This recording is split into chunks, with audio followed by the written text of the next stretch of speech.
안녕하십니까 여러분들, 산책처럼 사주입니다. 이번 시간에는요 임목과 신금이라는 제목으로 말씀드려볼까 합니다.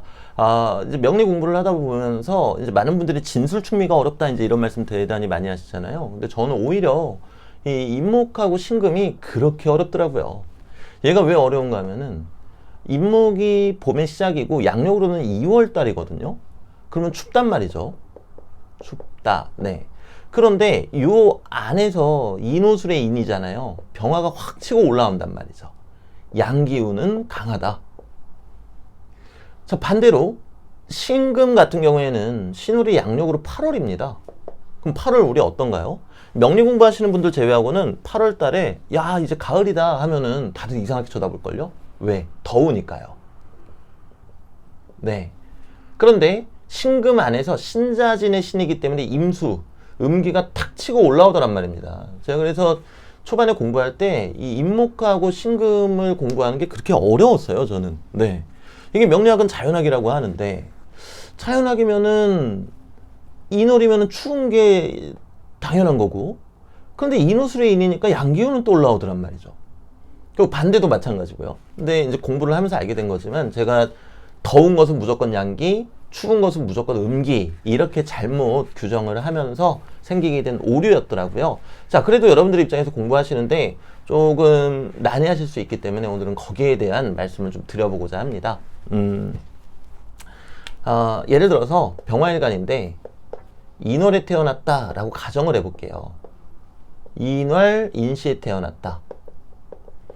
자, 그러면 여기는 이제 새벽 3시 반부터 5시 반이에요. 그리고 여기는 양력으로 따지면 2월이란 말입니다. 어떻습니까, 여러분들? 덥나요? 아닙니다. 대단히 춥습니다. 대단히 춥기 때문에 이 병화일간은 추운 게 맞아요. 자, 그런데 만약에 주변에 이렇게 화기운이 있다. 자, 그럼 이걸 어떻게 보셔야 되나 하면은 추운 와중에 양기가 강하다. 분리해서 생각하시라는 거죠. 자, 그 다음 여러분들이 또 혼동하실 만한 게 있어요. 제 1호는 저면과 지향을 중요하게 말씀을 드리잖아요. 이 저면이라는 거는 원래 나한테 깔려 있는 거고, 지향이라는 거는 일간이 강하게 지향하는 거고, 너무나 희소하기 때문에. 자, 그럼 춥다라는 관점에서 봤을 때는 화기운을 지향하겠죠? 근데 양기가 강하다라는 측면으로 봤을 때는 수기운을 지향하겠죠? 어때요? 헷갈리시죠?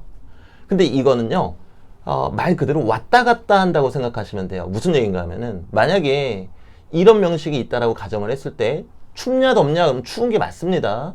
추운 와중에 양기가 강하다라고 하는 게 맞단 말입니다. 근데 이런 명식이 만약에 자대운이라든가 축대운, 아주 추운 대운에 들어오게 되면은 이 많은 양기, 그 중에서도 뜨거운 것, 정화가 되겠네요. 병화보다는 정화가 더 뜨거우니까 정화를 강하게 열망한다라는 거죠. 또는 천간에 무토가 있다. 무토도 뜨겁거든요. 대단히 뜨겁죠. 그럼 무토를 강하게 열망한다라는 거죠. 내가 아무리 양기운이 많더라도. 자, 그런데 대운의 흐름이 이제는 뭐 여름 대운으로 들어왔다. 오미.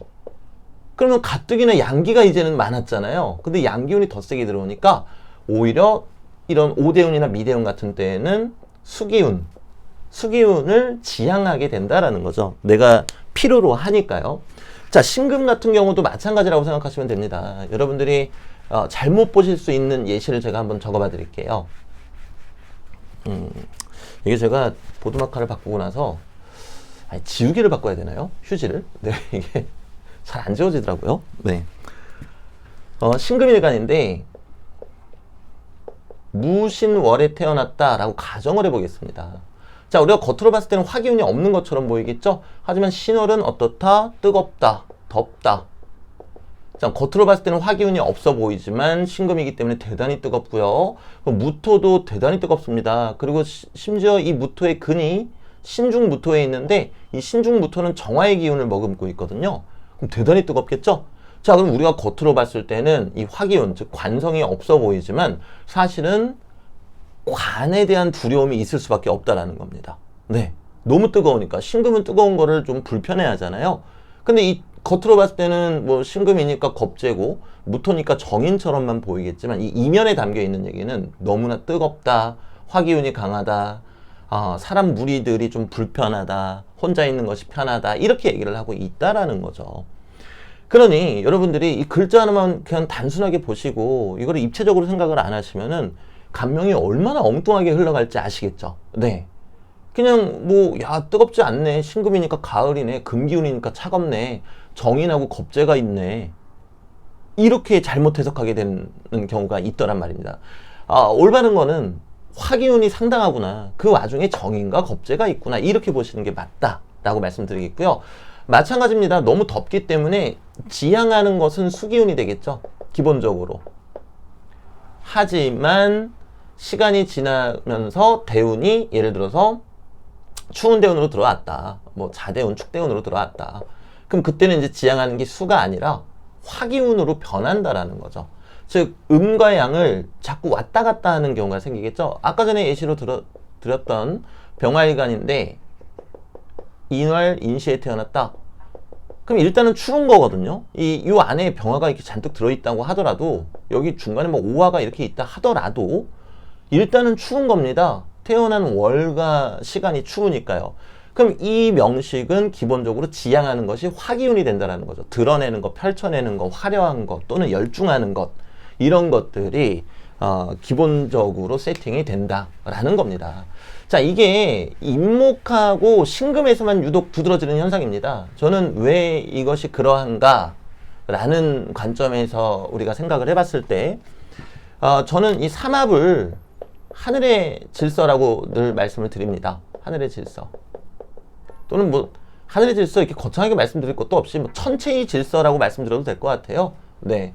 점성학에서도 똑같은 삼합이 있죠. 점성학은 별자리 보고 만드는 거잖아요. 근데 삼합 계절도 똑같습니다. 월도. 네. 우리 명리에서 얘기하는 거랑. 그러니까 하늘의 질서, 천체의 질서라는 거죠. 그리고 방합은 임묘진, 사오미, 이거는 우리의 계절이잖아요. 그러니까 땅의 질서라고 저는 말씀을 드립니다. 자, 그런데 이 하늘의 질서와 땅의 질서가 서로 교차하면서 우리가 생겨난 거고, 여기라는 이 변화가 만들어지게 된 거잖아요. 자, 그러면 이것이 교차할 때 교차 지점이 있지 않겠냐는 거예요. 교차 지점. 그 교차 지점이 저는 임목과 신금, 그리고 미토와 축토가 아닌가. 그렇기 때문에 특히 임목하고 신금에서는 춥지만 양기가 강하고, 한편으로는 덥지만 음기가 치고 올라오는 그런 이율 배반적인 모습을 보이는 것이 아닌가, 이렇게 말씀을 드리도록 하겠습니다. 자, 그리고 우리가 이제 주역, 네, 주역으로 넘어가서 얘기를 하게 되면요, 임목 같은 경우에는 지천태라 그래요. 하늘에, 네, 얘가 지예요. 땅지. 그리고 밑에 하늘이 있습니다. 지천태. 그래서 얘가 의미하는 게 뭔가 하면은 평화로움이에요. 평화로움입니다. 쉽게 말씀드리자면은. 자, 그리고 신금 같은 경우는 주역에서 이야기하기를 천지부 또는 천지비라고 얘기를 합니다. 하늘이 위로 올라가 있고요, 땅이 밑으로 내려가 있죠. 네, 얘는 이제 서로 반목하는 거예요. 반목. 자, 근데 유심히 보시면요, 땅이 의미하는 거는 유수남이에요. 유. 하늘이 의미하는 것은 강건함입니다. 강.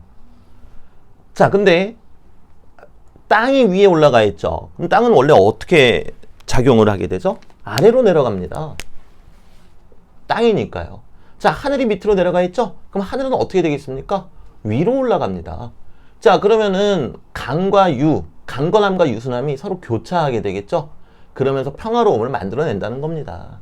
이에 비해서 신월 같은 경우에는 천지비가 되는데요, 하늘은 자기 자리에 있으니 위로 올라갈 것이고, 땅은 또 자기 자리에 있으니 아래로 내려가겠죠? 그럼 서로가 멀어지게 될 거라는 거죠.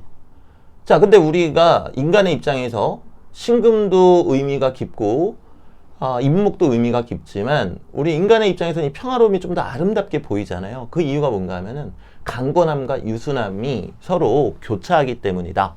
조화를 이루기 때문이다. 이렇게 말씀드릴 수가 있습니다. 제가 어제 유튜브 커뮤니티에 고민 끝에 이제 글을 올렸습니다. 우선 제일 먼저 생각을 해봐야 될 거는, 지금 내가 하고 있는 일이 과연 선한가? 나는 선하다고 생각했지만 실상 선하지 못하지는 않을까, 이것을 경계해야 될 거고요. 그리고 선한 행동을 하고자 할 때에는 선한 마음씨만 가지고는 할 수 없다라고 저는 생각을 합니다. 선한 만큼의 그만큼의 강건한 마음도 반드시 있어야 되거든요. 제가 예전에 제 학원을 운영하면서 그것에 대한 경험은 뼈저리게 느꼈습니다. 다분히 그냥 누군가를 돕고자 한다, 그 마음밖에 없다면은 그 도움은 진정한 도움이 될 수도 없고요. 결국에는 나 스스로를 파멸케 할 것입니다. 자, 지금 제가 인목에 대해서 말씀드렸다시피 우리가 목 기운은 또 뭡니까? 측은지심이죠? 제대로 된 목 기운, 제대로 된 평화로움은요, 유순한 마음과 대단히 강인한 강건한 마음이 조화를 이룰 때입니다. 네, 당연히 사람 사는 세상이고 또 여러 가지 일들을 하다 보면은 그게 선한 일이 뭐 악한 일도 그럴진데 선한 일을 하고자 한다면 주변에서 어떤 시기나 질투 또는 협잡꾼들이 많이 생길 수밖에 없겠죠.